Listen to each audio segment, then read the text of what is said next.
Assalamualaikum warahmatullahi wabarakatuh.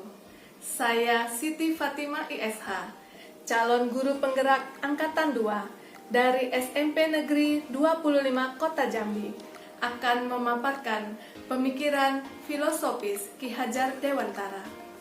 Menurut Ki Hajar Dewantara, ada dua hal inti dari filsafat beliau. Yang pertama adalah pendidikan.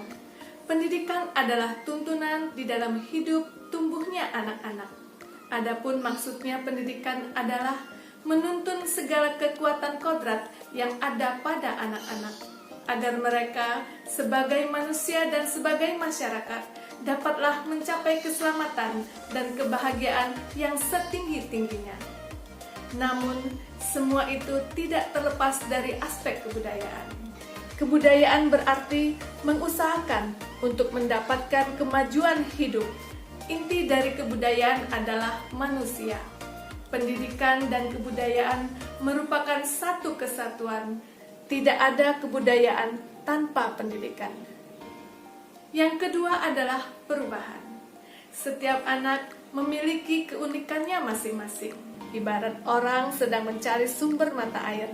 Pendidik adalah pencari sumber mata air yang tugasnya adalah menuntun siswa agar dapat menghasilkan mata air yang jernih.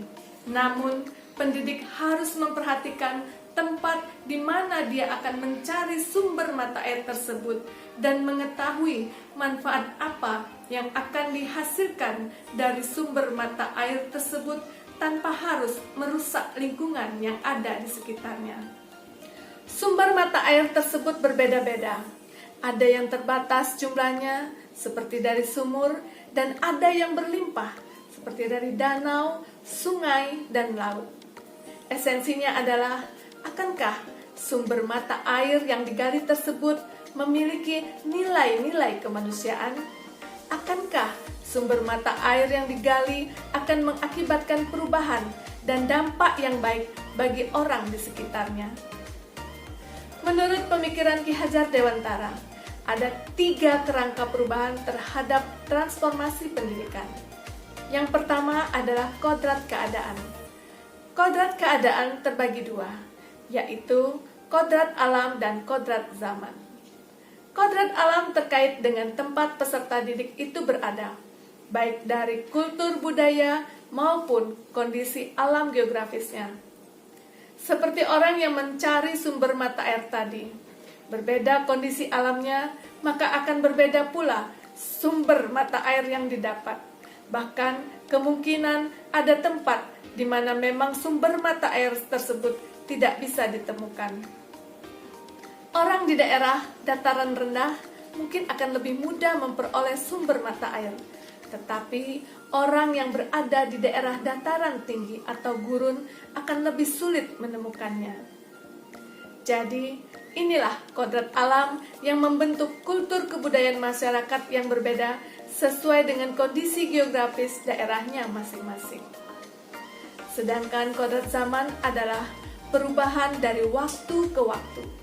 Perubahan sumber mata airnya bersumber, walaupun sumber mata airnya bersumber dari mata air yang sama, tetapi dalam cara memanfaatkannya ataupun cara mengalirkannya dari rumah ke rumah pasti akan berbeda dari waktu ke waktu.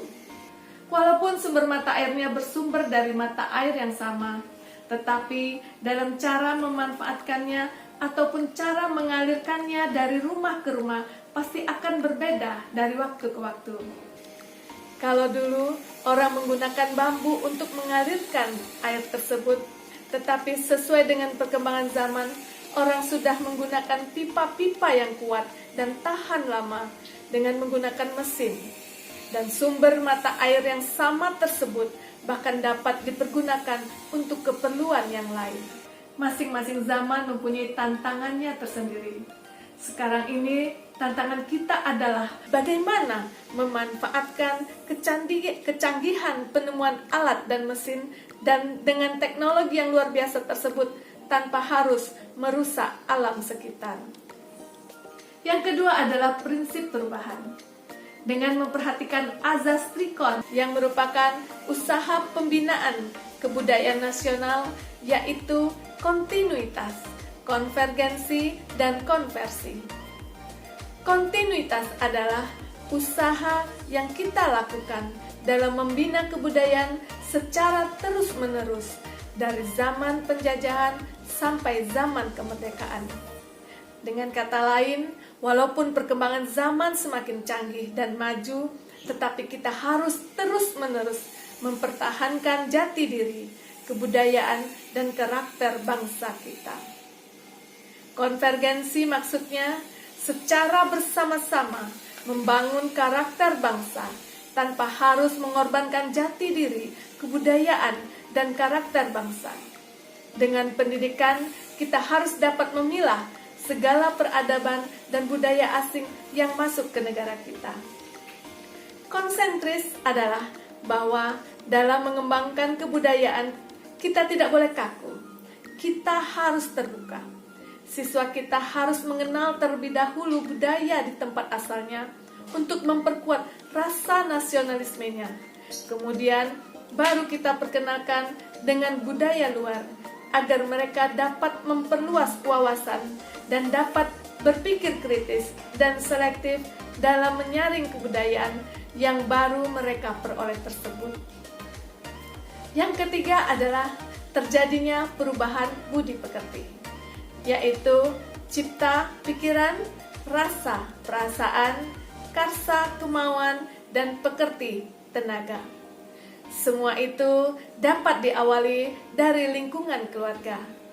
Keluarga merupakan tempat bersemainya pendidikan yang sempurna bagi anak untuk melatih kecerdasan budi pekerti dan menjadi ruang untuk mempersiapkan hidup anak dalam masyarakat. Jadi, pendidikan yang kita berikan itu haruslah secara holistik dan seimbang, sehingga akan menghasilkan kesempurnaan budi pekerti yang akan membawa kita pada kebijaksanaan. Pendidikan dan pendidikan harus memandang anak dengan rasa hormat. Segala yang kita lakukan harus berorientasi penuh pada siswa kita. Demikian pemaparan pemikiran filosofis Ki Hajar Dewantara. Semoga bermanfaat bagi semua guru yang ada di Indonesia. Guru bergerak, Indonesia maju.